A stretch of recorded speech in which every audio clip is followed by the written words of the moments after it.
Welcome, everyone. Today's topic is Women and Wealth, Aligning Purpose for Long-Term Impact. I'm Dr. Lizette Cooper, Vice Chair of Fiduciary Trust International, and I'll be your moderator today. Our two panelists are Jeffrey Finkelman, who is Head of Impact Investing and Sustainability Research at Fiduciary Trust International, and Abby Axelrod Wunderman, who leads our philanthropic advising practice at Fiduciary. Welcome, Jeff. Welcome, Abby. So good to be here with you today. Yeah. So this webinar is part of our Women and Wealth initiative. And this initiative fosters opportunities for both women and men who are interested in empowering women to reach their full potential. Since women are half of our global population, with greater financial knowledge and financial literacy, women can contribute so much more to the global economy. At Fiduciary, we often see women at pivot points in their lives, or they may just wake up one day and say, I need to learn more about finance and investing. So this Women and Wealth initiative offers many educational resources and guidance to help people with financial literacy. Developing this baseline of knowledge is actually critical for our conversation today. In order to help others, we really need to help ourselves. It's just like the old adage, if you're in an airplane, please put on your own oxygen mask first before helping others. So if we truly want to align purpose for long-term impact, we have to start with ourselves. Sometimes wanting to help others, even our family members, can be a great incentive to learn new things. Personally, when I have a goal or a purpose, like this webinar, I find that it really helps those things stick in my brain a lot better. This brings us to our theme of Women's History Month, which is Give to Gain. That means giving or using capital as a multiplier, both to help others and to help ourselves. Before we dive into the conversation with our panelists on philanthropy and investing, let's get on the same page. Let's start with a few background facts about using capital to expand access and promote inclusion for women. Technology is a very important factor. A recent paper by Franklin Templeton, in conjunction with the Women's World Bank, had some very, very interesting results about this. And we at Fiduciary Trust International, as part of the Franklin Templeton family of companies, got early access to this paper. So, the first thing to know is that technology is a very important factor in empowering women. In terms of the market opportunity in 2014, only about 50% of women in low to moderate income economies had a bank account. Fast forward 10 years to 2024, and that was 73%. Wow, using my quant geek kind of hat, that's a 46% increase. That's a lot. And that increase is primarily driven by the rise of smartphones and other kinds of mobile phones. Even though women have fewer smartphones than men, there's about a 15% gap. That gap is closing quickly. And for financial service providers, smartphones, cell phones greatly expand their reach at scale, because they don't have to deal with that tremendously expensive old traditional branch infrastructure. Also, AI is changing the rules for financial inclusion. This ranges from reducing bias in credit scoring, which helps make loans more fair and also more profitable, to reducing the barrier, making it much cheaper to bring new customers on board. So that increases access. And lastly, one of the things that AI is doing is it's helping to personalize financial recommendations. And that helps the financial service providers retain those new clients that they've brought on board. So, synchronizing capital, purpose, and decision-making can be accomplished through purpose-driven investing and philanthropic work. There's some common ground between these approaches. So let's turn to our panelists. Abby, you are an expert on philanthropy, charitable giving, and also legacy planning. What does our theme of Give to Gain mean in your work? Thank you, Lizette. And you've touched on a little bit of it in the intro itself. And so when I think of Give to Gain, I think of it as that multiplier effect, as well as how do we build momentum. So I break it apart a little bit. Giving to me is about clarifying your values, what do you stand for? And once you have that clarity, then you gain better decision making, as you mentioned, as well as the ability to strengthen long-term impact and legacy. And so when I think of Give to Gain, I think of sort of a twofold question. What are your values? And also, how do you apply those values into filling the gaps that are out there that focus on the things that you care about? And so one area in particular that's relevant for International Women's Day, as well as Women's History Month, is this fact about historically giving to women and girls organizations in the U.S. has been less than 2% of annual charitable giving. And only recently has that threshold been surpassed. And so I'm talking about giving specifically to organizations that are targeting women and girls populations, not the broader ones where you have organizations that support this demographic, but it's not solely focused on the women and girls. And so, as you mentioned, women and girls, they're half the population, so 2%, that's quite a small amount when you think about it. So in the context of Give to Gain, if you think about, okay, if my values are supporting women and girls, then it's your responsibility to understand these gaps and then think about how your resources can fill those gaps. Well, that's so interesting, Abby. And yeah, going from 2% to 50%, we could have a big increase in how much money goes philanthropically to women and girls. Absolutely. So, Jeff, what does Give to Gain mean in the context of financial planning, wealth planning, and your work? Yeah, I think what comes to mind for me is that giving and gaining are often thought of as very distinct, separate activities. And I think the reality is that a lot of the things that Abby talked about are very relevant for your investment portfolio as well. Really, and this is where sustainable investing and impact investing come in, there are a lot of opportunities to put investment capital to work to achieve both your financial objectives as well as align your value, your portfolio with your values, or achieve particular impact objectives. And so I think it's what resonates with me is really thinking about Give to Gain as helping to think about capital as really a spectrum. That you have capital on one end that's purely focused on return. You have capital on the other end that's purely focused on impact, but there's a whole range of opportunities in the middle where you can put capital to work to achieve both ends. And that's something that we talk a lot about with clients, about what kind of values they have, what kind of impact objectives they have, and how can they use their capital in the best way to achieve those objectives. That's great. When you were talking about the spectrum of capital, I've heard a word, double bottom line. What does that mean? So that's really referring to that idea that an investment, we think of the bottom line as typically the profit that you get at the end of the day from an investment or a business. The double bottom line is that additional bottom line of the impact. And so you can really look at investment opportunities from that double bottom line perspective of what kind of return am I earning, but also what kind of impact am I having on the world. Yeah, I think most people think of investing as purely for financial return, and they think of their philanthropy as purely for expressing their values. But it's fascinating to think that there's actually a kind of return from doing well with your values, and that you could do well both in investing and your values at the same time. I'm sure we'll explore that more in the conversation as we go along.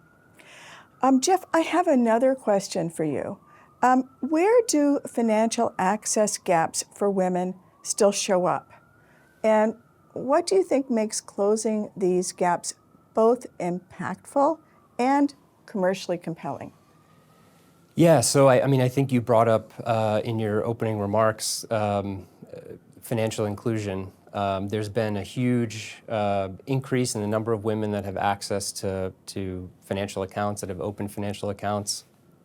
But the reality is that there still exists a meaningful gap between account ownership among women and account ownership among men. That has also closed over the years, but it remains substantial. There's still about 700 million women around the world who lack access to, do not have a financial account. But even when women get access to a bank account, there's a lot of issues with use. It may just sit there and not really be used, and there's a lot of barriers to that that are keeping women from really taking full advantage of those accounts. Sometimes products are just not designed, they're designed with men in mind and not women. There can be bias. You mentioned bias in credit decisions. And so closing that gap represents a really big investment opportunity, particularly around technology, financial technology, because that can be leveraged to, you have this whole market that's just not being served. And so that's 700 million potential customers that you could reach. So that's, it's a key area where you have a big impact, but also a, potentially attractive investment return. Excellent. Now, Abby, how about from your perspective? How can philanthropy help close this access gap? Well, and I'll just piggyback off of something that Jeff said, because thinking about access gaps, especially for women in terms of capital, investing is a large one. We already spoke about that, having those philanthropic dollars invest specifically in women and girls, but also I would say access gaps lack in advice as well as support systems if we think about just education in general around the world for women and girls. And when I think of philanthropy and how it supports, I often think of philanthropy as the early dollars, and not always, but often, it's the flexible, more catalytic capital that comes in first. And so it's often exploring, does this idea work? Does it not work? Is there an opportunity to build more infrastructure here and maybe bring the more power dollars behind it? And so why is this compelling? If we take the topic of women and girls, there's a lot of data out there that shows that when we lift up women and girls, we lift economies. I love that, especially your last line, when we lift up women and girls, we lift up economies. Also, there's something like critically important that you said there, is that philanthropy can very often be the first capital in. Yes. To look at a situation. There might be some different possibilities. And then after that, investment capital can come in. That's right. And one way I think about it is that if you're really going to scale opportunity, you need to have something at the end of the day that has a profit return, because we all know the capital markets scale. So it feels like these two things are really synergistic. For me, the giving and investing they go hand in hand. They start with the same fundamentals in the sense that you can think about when you need to identify your values and also your desired outcomes. And then, just as you were referring to, Lizette, the capital behaves a little differently. And so in this regard, you can think of the philanthropy, as I mentioned, as this sort of experimental dollars sometimes that go in. They determine what is the blueprint that we should essentially build for this, and how do we get others involved. And in that regard, when you identify how each dollar is, or rather what dollar is going to play which part, right, then the giving and the investing plan become much simpler because you're aligned that way. And I have a few examples, if you'll allow me to run through them, just in the sense I've had the great privilege to work with some amazing female philanthropists, particularly, who are already engaged in their own careers with supporting women and girls and investing. They support different women's issues. And then when it comes to their philanthropy, they've also explored this opportunity. And so one client that I work with, she has actually founded a center for well-being at a major university here in the US. And the purpose of the center is to focus on financial education as well as physical and mental health. So really speaking about like what makes a person fully complete and healthy, moving forward. And interestingly enough, that same donor has also started training programs for incarcerated women, talking about how to educate them and build skills so they can get back on their feet.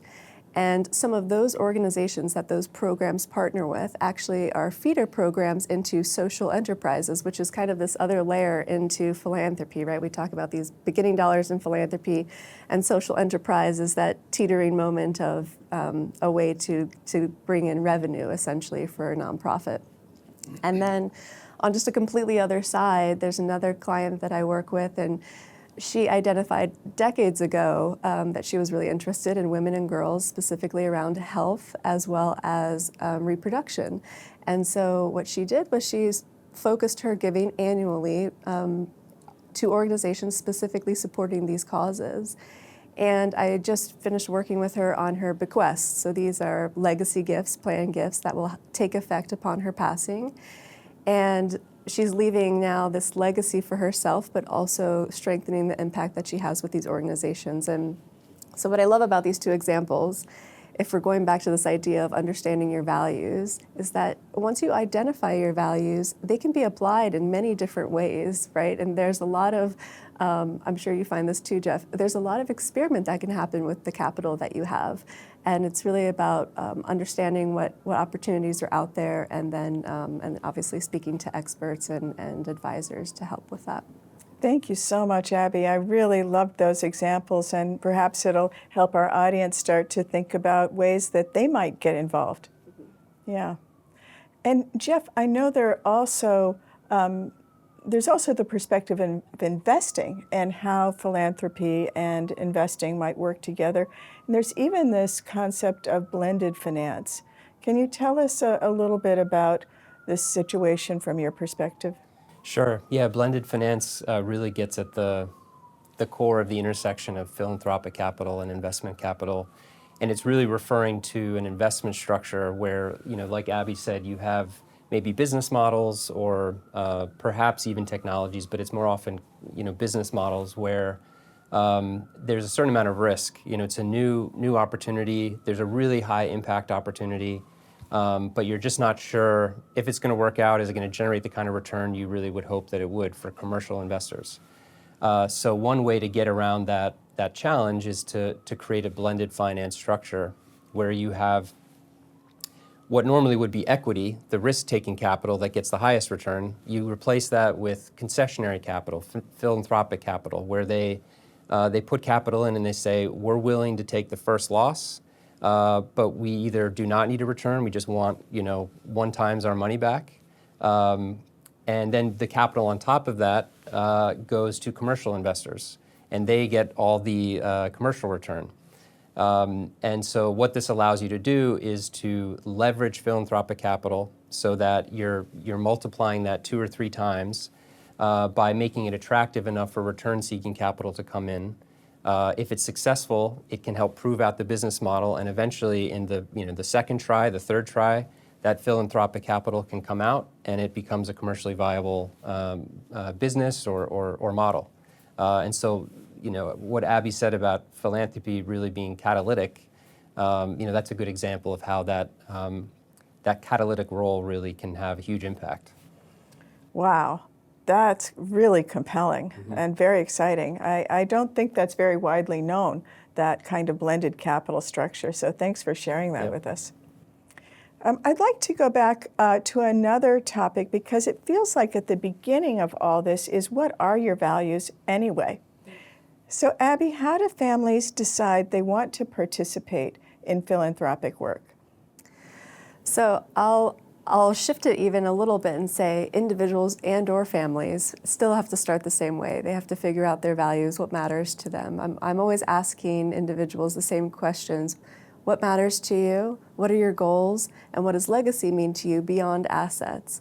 And normally when you get those 3 questions swirling around in a conversation, you learn a lot about an individual for sure, but also a lot comes up about in terms of their own reflective processes, where they are now and where they hope to go, which is really what encompasses philanthropy. So the start of it is understanding your values, and then the next part is about who do you want to involve. And so for families, kind of going back to that aspect, Oftentimes they are thinking about philanthropy because they want to include the rising generation, I should extend that. And in that, there's opportunities for the rising generation to have volunteerism, to learn decision-making skills, as well as opportunities for role clarity, even different financial skills that they can learn in philanthropy and then transfer those into different investing opportunities or even the family business. And so the values and then understanding who's going to be involved, and then after that we talk about the structure. And structure has several layers to it, but in a simplistic form, you can think about the vehicles that are essentially going to disperse your your philanthropic capital. And so those are donor advised funds, which is a great and very simple tool. I'm a big fan.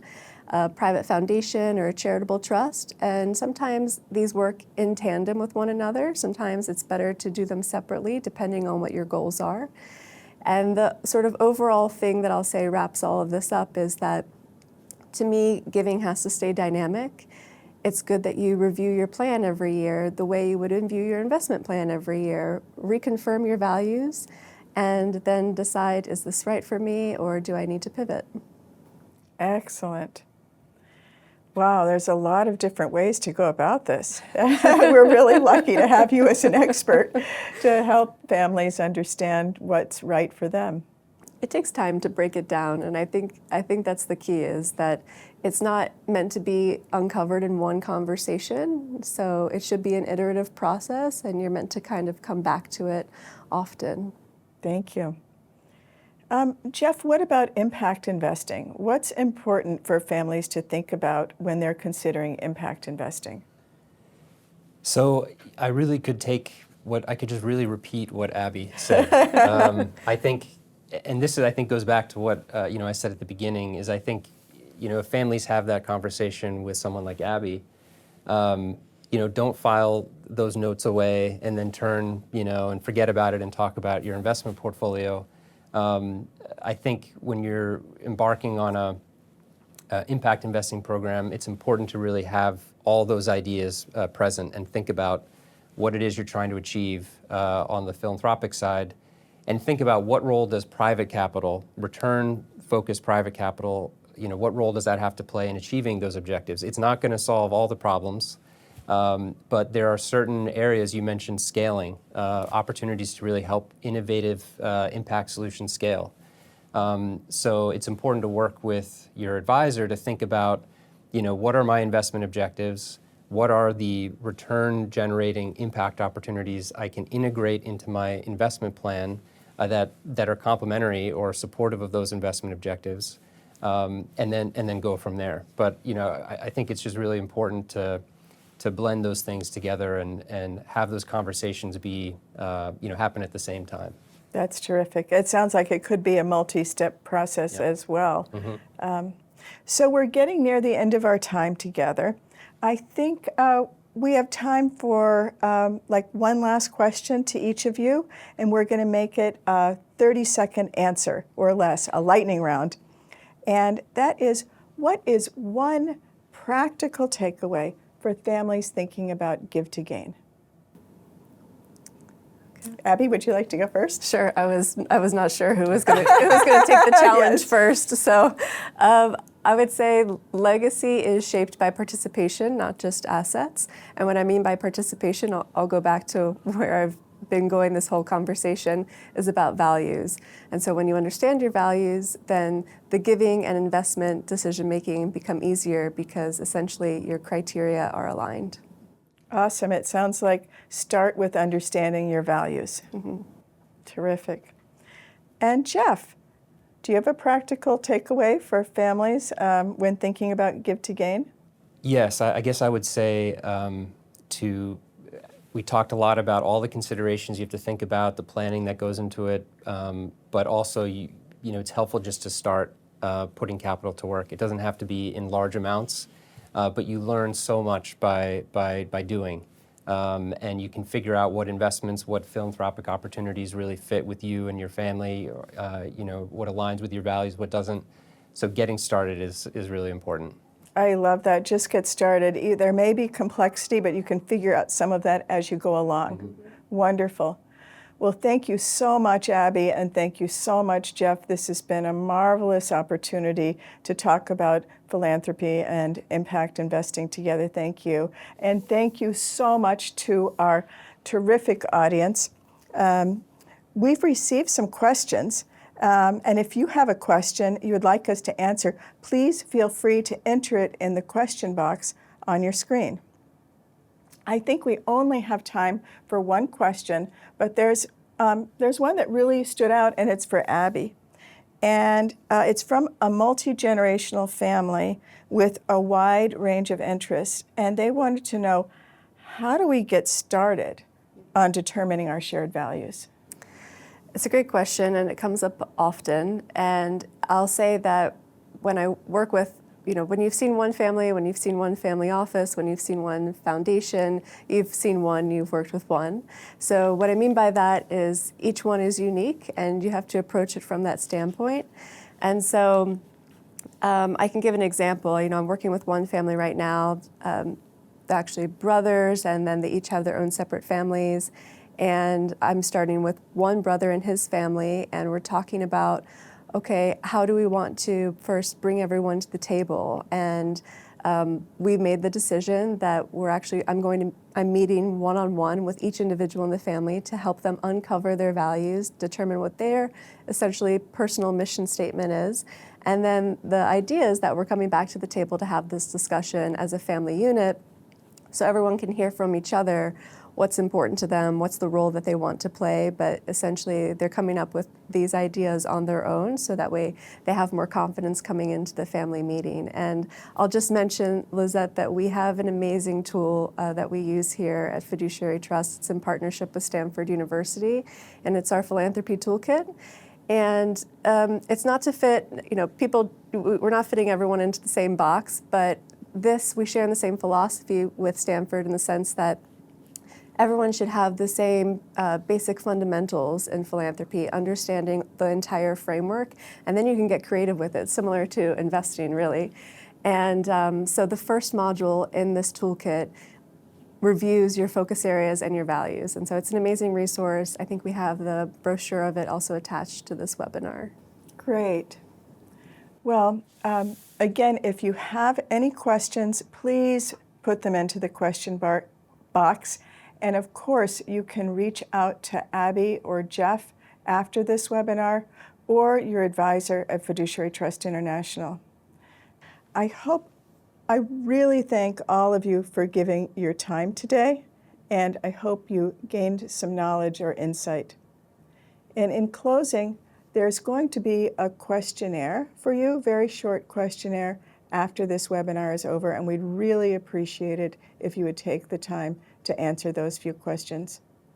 So thank you again, and have a great day.